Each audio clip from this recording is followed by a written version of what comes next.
All right, let's get into it. We're going to break down everything you need to know to find a fantastic dog trainer for you and your furry best friend right here in the Flemington area. You know that picture in your head, right? A nice, calm walk down Main Street, maybe sitting outside at a cafe without your dog going crazy. That's absolutely the goal. And choosing the right person to help you train is really the first big step to making that happen. You know, living in Flemington is pretty unique. Your dog has to get used to everything from the historic downtown and all the local events to just the general busyness of Hunterdon County. So, good training isn't just about sit and stay, it's really about getting your dog ready for your actual life here. So, with so many trainers out there, how can you tell who's actually good? Well, it really comes down to two main things: the methods they use to train and the certifications or credentials they have. Let's take a look at what that actually means. Okay, so the approach you're really going to want to look for is called positive reinforcement. It's pretty simple, really. It just means rewarding the behavior you want to see more of, whether that's with a treat, a toy, or just some praise. This just makes learning way more fun for your dog, and honestly, it builds a much better, more trusting relationship between you two. Now, you don't have to memorize this whole alphabet soup of acronyms, but it's good to know what they are. When you see something like CPDTK, that means the trainer has actually passed some pretty tough exams on how dogs learn and behave. It's just a really good sign that they're serious about their profession and they know their stuff. And on the flip side of that, here's something really important. Good, modern training should never, ever make your dog scared.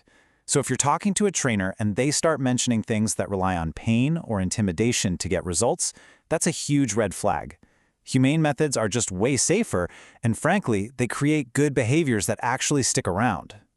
Okay, so you know the method to look for. Now, let's talk about the different kinds of training programs out there so you can figure out what's going to be the best fit for your dog and what you're trying to accomplish.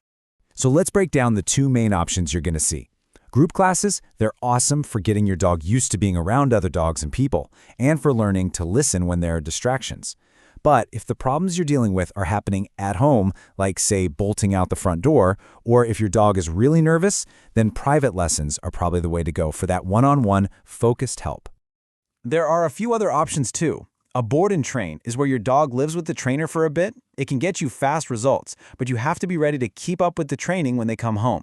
Day training is great if your schedule is just slammed, and then behavior consults are really for digging into those more complex issues like serious fear or anxiety. Okay, let's talk money, because that's obviously a big part of the decision. We'll take a look at what you can generally expect to pay for dog training services around Flemington and Hunterdon County so you can get a plan together. This chart gives you a pretty good idea. As you can see, group classes are usually the most affordable way to get started, private lessons are more of an investment, and then those big immersive programs like a board and train, well, they have the biggest price tag. Hopefully this helps you set some realistic expectations for your budget. And just to put a specific number on it, a good benchmark to keep in mind is that the average starting price for a one-time private behavior consultation in our area is right around $140. That gives you a sense of what it costs to get that initial, specialized expert advice. So now you've got a handle on the methods, the different types of programs, and the costs. Let's put it all together with a final toolkit that will help you make a great choice and set you up for success right here in our community. So when you're ready to actually talk to a trainer, you'll want to have these 5 questions in your back pocket. Definitely ask about their methods and credentials, and I think this is a great one. Ask how they'll tailor the training specifically for your lifestyle here in Flemington.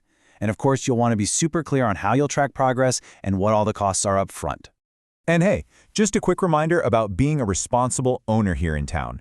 It's pretty straightforward. Your dog has to be on a leash in public places, you've got to get him licensed with a burro, and that rabies vaccine has to be up to date. Oh, and keep in mind that nonstop barking can actually be considered a nuisance violation. So where can you go to practice all this new training?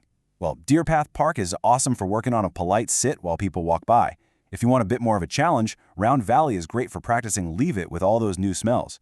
And if you need a safe, fenced-in spot to really nail down your dog's recall, the Colonial Park Dog Park isn't too far, and it's perfect for that. You know, this really says it all. Taking the time to find the right trainer. It's not just a huge benefit for your dog. It's also about making your own life so much less stressful and a lot more fun. Look, when you make a really informed choice here, you're just setting everybody up for success. Those peaceful walks in the park, those relaxing lunches out on a patio, they are totally possible. A really wonderful life with your dog here in Flemington is absolutely waiting for you.